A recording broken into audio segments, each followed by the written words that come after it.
Welcome to Digitally Creative. I'm your host, Vincent Ferrari, and joining me this week is nobody. It's just me this week. It's a little weird for me to do a solo episode, I readily admit that, and I'm not going to keep you for very long, but I figured since, as you're listening to this, yesterday is the 4-year anniversary of Digitally Creative. Well, the podcast, we'll say, because it was originally Because We Make and is now Digitally Creative. And realistically, there was only about 3 months of hiatus in those 4 years. So I'm allowing myself to celebrate a 4-year anniversary for it. But since it's the 4-year anniversary, I figured I would do something a little bit different and do what I wanted to call a State of the Show episode. And I thought it would be really cool to recap where the show is, where it's going, and what my plans are for it for the future. Because I think that's something we should probably talk about. Because a couple of things have changed a little bit, and a couple of things are going to change slightly, but for the better. And don't worry, I'm not ending the podcast. I'm still doing it weekly. It's still going to be a thing. I'm always going to be hustling to find the best guests for you guys to entertain, amuse, and inspire, because that's what we're supposed to do in the maker community, right? We're supposed to entertain, inspire, and so on and so forth. So, yeah, 4-year anniversary. So this show started May 15th of 2019, which it's hard to think that I had the idea for this show on like May 12th-ish. I recorded episode 0 and then pretty much a few days later recorded episode 1. And when I started this show, the idea was to have something that wasn't already out in the maker community. A lot of maker podcasts are very project centered, and I don't have a problem with that. In fact, I don't mind listening to that at all, but that's not what I wanted to do. I wanted to get to know the people. And my vision for Because We Make was the behind the music of the maker community. And that's what I've aspired to do for the 4 years of this show. And granted, we've moved a little bit. I keep saying we, by the way, I'm using the royal we. There's not multiple people working on this show right now. It's just me. It's kind of moved into people who use technology in their creative life, artists, pretty much anyone who is a content creator or a maker or an artist or someone who uses digital technology to produce their craft is a candidate to be a guest on this show. And I've really enjoyed the makers I've had on this show over the years. I love talking to the makers. I love talking to the people who are, the people that we all know, the people in this tight-knit little group of people that we all see at all the events. But I'm also enjoying talking to people outside of our box just a little bit. Episodes like ones where we've spoken about artificial intelligence, or where we've had TV people who are on baking shows or stuff like that. Stuff that's a little outside the box for a maker podcast. And I readily admit, and I don't want to cause controversy, but I readily admit that one of my inspirations for that has been Joe Rogan. Not the content specifically, but the kind of conversations that he has with people. Because he pretty much just gets the guest on and then lets them talk for, 2 to 3 hours and gets to the bottom of them, who they are, what they're thinking about, what interests them. And I always wanted to do that. And I'm trying to do that even more because honestly, it's really hard when you don't have a co-host splitting the labor with you to kind of keep a show corralled. It's the dream of a podcast host is I come on, I introduce you, you talk for an hour, and then we call it a show, right? And those are my favorite episodes. But at the same time, I have to be ready all the time. I don't have a fallback position. I don't have someone I can fall back on. And I'm not saying that people use their co-hosts as crutches. That's not at all what I'm saying. I'm just saying that that's the situation I'm in now. Whereas for the first 3.5 years of this podcast, I had a co-host. And it's very different doing the show without it. But now it also gives me a chance to be flexible in the kind of guests that I have and what we talk about and that kind of stuff. So the numbers took a hit this last few months. And I'm not going to sit here and pretend that they didn't. But the interesting thing And this is where you have to look at your numbers as a whole, right? I don't usually talk about numbers. I don't look at them that much anymore. I realized that I was obsessing over them a little too much. So give you a little background on the numbers. Because We Make used to average between 350 and 400 downloads an episode, which is honestly, for a podcast, I always thought it was low, but then you hear about some of these guys that are getting, 150 to 200, and you're like, oh, so I'm right in there with some of the popular shows, right? Even the big shows. There's very few massive shows, and there's a lot of middle shows. And I would consider this, as far as audience size, a middle show, even though the audience sounds a lot smaller. I mean, roughly 1,000 people a month listen to this podcast. I'm perfectly fine with that. That's a good number. But here's the interesting thing. So the numbers overall are down, but that's on launch week. The tail of this show has gotten much longer, where since the show isn't topical, and that's fine with me, again, I don't want something that you can only listen to on the specific day it's released and then it's irrelevant a month later. Over time, all the episodes are hitting the numbers from Because We Make days. So even though the numbers are down, I'm talking in the immediate, let's say 2 to 3 weeks after release, but overall, over the course of maybe, 6 months or so, numbers are right where they were. And I'm very happy about that. Honestly, I would be happy if they were down. I'm not unhappy or happy with numbers. I'm only looking at whether I'm doing the show I want to do, whether I'm putting out a quality product, and whether the people listening to it are enjoying it. The other metric that I use to determine if the show is doing well or if it's worth continuing is the number of paid supporters.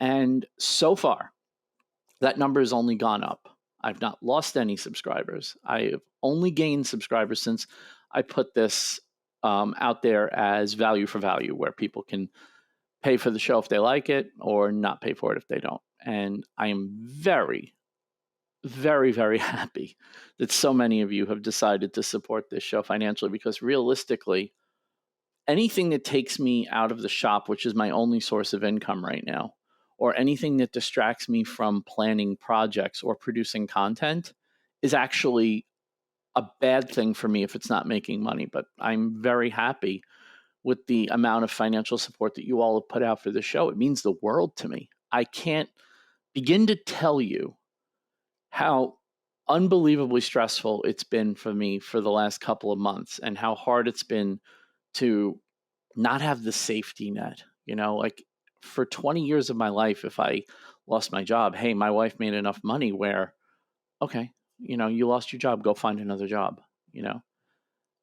I don't have that situation anymore. I don't. I am it. Like if I fall on my face, I'm homeless. And you guys, when I said that at the beginning, you guys have literally ran to my defense and supported me. And in fact, yesterday, and I won't call him out by name, but he knows who he is. Yesterday, I got a notification that somebody had canceled their subscription, and I was really sad. I was like, "Oh no, am I starting to fail my audience?" And it turns out that he was actually just upgrading his subscription. So he canceled his existing plan and took a bigger plan. And man, that hit me right in the feels. And I told him, I said, I appreciate that so much. I said, you don't know how much that means to me. The fact that you were already in and you decided to get more. And he said that, I know you could use it right now and I'm in a position to help. And I was like, oh man. So yeah, I mean, is the audience smaller? Yes. Are they more engaged and are they more involved and invested? Absolutely. And I get so much joy from that. I get so much joy when I see the Hall of Fame is not getting smaller every week. It's really a nice feeling, and it means the world to me. And like I said, it's a smaller audience, at least on launch week, but it's a more engaged audience. As far as guests go, I am probably going to expand what I look for in a guest, because look, here's the reality of doing a weekly podcast that's guest focused. It's hard to have a guest every week. It's very hard to have a guest every week when you're doing everything for the show by yourself. And it's super hard to do that when you are only looking in a certain niche community where everyone's been on a show multiple times. For example, and I had Emmett from Dead Rise Woodcrafts on, and a day before, Dean and Austin had him on Making Our Way. Now, the one good thing about having a guest that Making Our Way has is that, well, honestly, we don't do the same show. So I can talk to Emmett for 90 minutes and we don't overlap on topics. So I didn't worry about it too much. But that does happen from time to time where people are, quote, doing the tour, as I like to say, where they're showing up on multiple podcasts because they have something to promote. And I don't fault people for having something to promote. And I will happily have anyone on that has something to promote if it's interesting enough for my audience. So not saying that. I'm just saying that that's the difficulty in booking guests. But what I've also wanted to do is, since digital is such a broad term, I want to start having more guests that are connected to the digital world, but not necessarily makers, or somebody who has an interesting story, or somebody, hell, sometimes someone who might just give you a kick in the butt. Last week I had Chance Canary on, and he's a maker, no doubt about it. He's a maker. He fabricates. He's a woodworker, lasers, CNCs, the whole 9 yards. Dude's a monster in the maker community. But I didn't have him on as much to talk about his maker history as I did to talk about his personal life, because his personal life is interesting to me. You know, he's been through a lot. His family's been through a lot. He's come up from circumstances where, you know, you basically handed the man a pass to say, hey, if you fall on your face, it's okay. Here's your built-in excuse. And he just said, screw that. I'm just not going to fail. And he refuses to fail. And I think sometimes we need things like that, right? And it would be a shame to have him on to talk about his opinion on lasers and CNCs when he's got this amazing personal story. So I want to have more guests on that aren't necessarily makers, but are just interesting people who have some tangential even connection to digital creation, whether it's they have a podcast, you know, maybe a fellow podcast host. Like I had John Reddick from Gen X Grown Up, who is one of my favorite people. He's just a super nice guy. And I knew that that episode was going to be a measuring stick for whether or not you guys would embrace something outside of the maker community. And it turns out that's one of the most popular episodes I've done, other than having the Godfather, Jimmy DiResta, on. So that was a major eye-opener for me. It's like, yeah, people are okay with this. As long as the guest is interesting, they'll respond. So expect more guests that are a little bit outside of, I hate using the word mainstream because none of the guests on here are really mainstream, but you understand what I mean when I say the mainstream of the maker community, so to speak. I want to keep the show going. I want to keep it interesting for you guys. And I hate to say it, but I also need to keep it interesting for me. And I listen to a lot of maker podcasts, and I found myself listening to fewer maker podcasts or not pouncing on them as soon as they come out, because I don't want to be saying the same things to people that are already being said. I hear this with stand-up comedians a lot, where if you ask a stand-up comedian, you know, if they've seen X's work or who their favorite stand-up comedians are, most of them don't have an answer to that question because they don't watch other people's work. And for me, I'm starting to understand why, because I want to give you guys a unique look at somebody and their life and who they are and what they're about. And if I start being influenced by other podcasts, I'm going to ruin that. And I don't really want to do that. So yeah, I'm very excited about where the show is going. I'm excited that the show is going to continue. I'm excited that the reception has been so good. I'm excited that you all are there listening. So am I continuing the show? The answer is yes. I am not going anywhere. Right now I'm on the verge of potentially finding a new job. I think I have something. And I have a freelancing gig working as a technician for an IT company that's growing. So I have a lot of irons in the fire, so to speak. And, you know, as somebody like Al, when he needs somebody, you know, he needs some paid labor, I provide paid labor for him. I'm perfectly fine going up there to work with him. I love hanging out with my buddy Al. So I've been finding a place for myself, and it's working. By some miracle, it's working. My personal life is excellent. I have a girlfriend who I love dearly, who, in fact, as I'm recording this, it is now 11:45 on Saturday morning. I'm just waiting for her to get here, and we're on our way to Philly for 4 or 5 days. And apparently it's take your boyfriend to work day this week. So it's going to be super fun. And everything in my life, with the exception of my employment situation, seems to have calmed down so much. I mean, last year it hit a nice little, the noise was low. And now it seems like the noise is gone. Like I'm calm. I'm not waking up in the middle of the night with acid reflux, or my stomach isn't a constant disaster. I mean, you guys know the issues I've had over the years.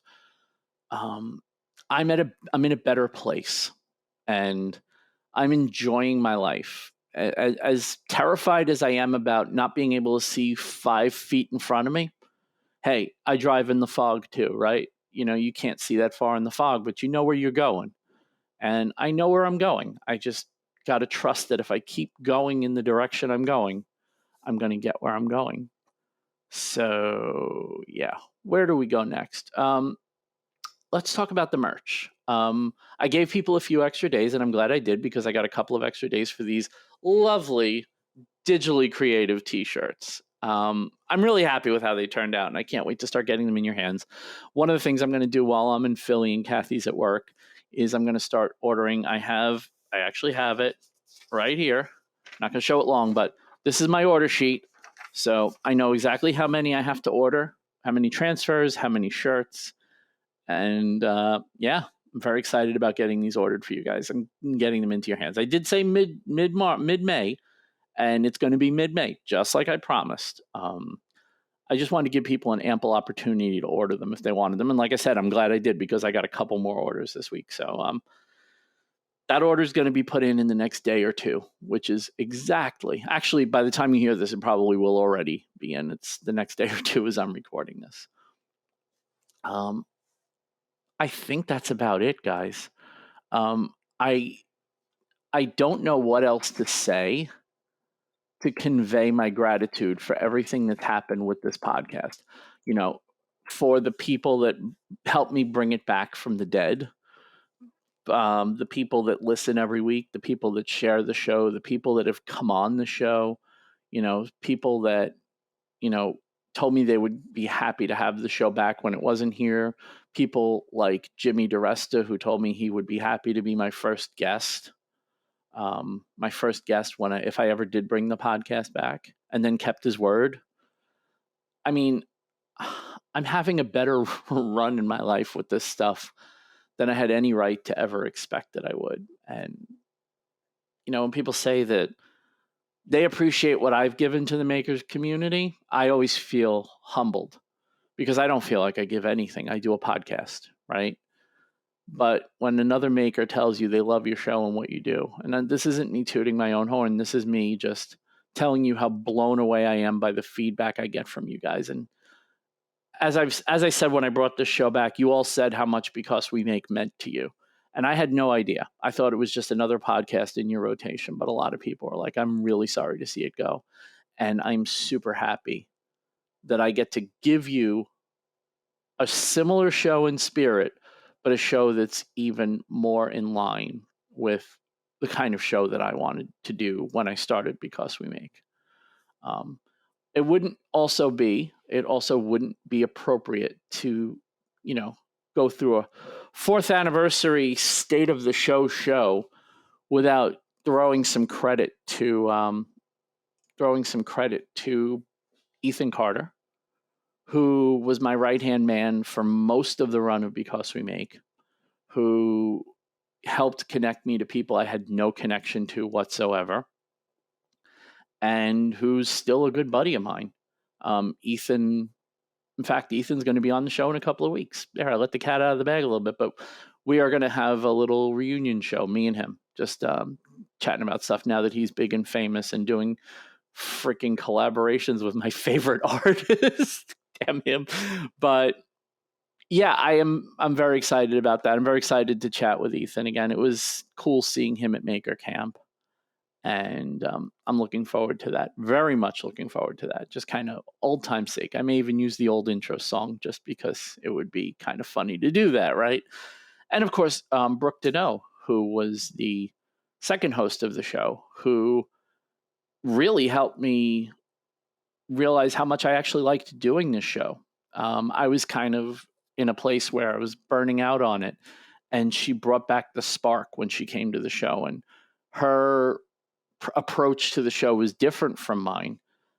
And she was kind of like a spark that lit a fire under my ass and made me want to do the show more, made me want to commit to it in a way that I hadn't committed, or I was starting to lose that.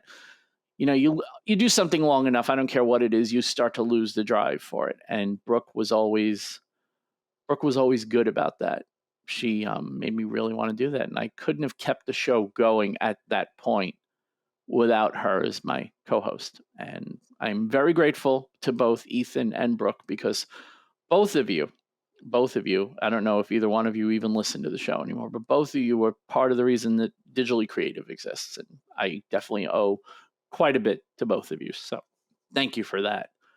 I guess that's about it. We should probably switch over. And since I'm also talking about gratitude and being thankful for everything that you guys have done for the show and everything else, I think it's time to thank the usual rogues gallery of supporters, because without you guys, I could not do this show. I said from the beginning that if this show wasn't financially successful, then I would have to stop it, because it needs to not be a drag on me. I can't afford to invest in the show and not get a return. And you guys answered the call. So the people that support this show financially are Matthew Serio of Artigiano Serio and Big Al Schultz from New York Woodworks. They are on the terabyte tier of supporters, the highest level of support that you can give this show. And I am so grateful for their support of this show. It means the absolute world to me.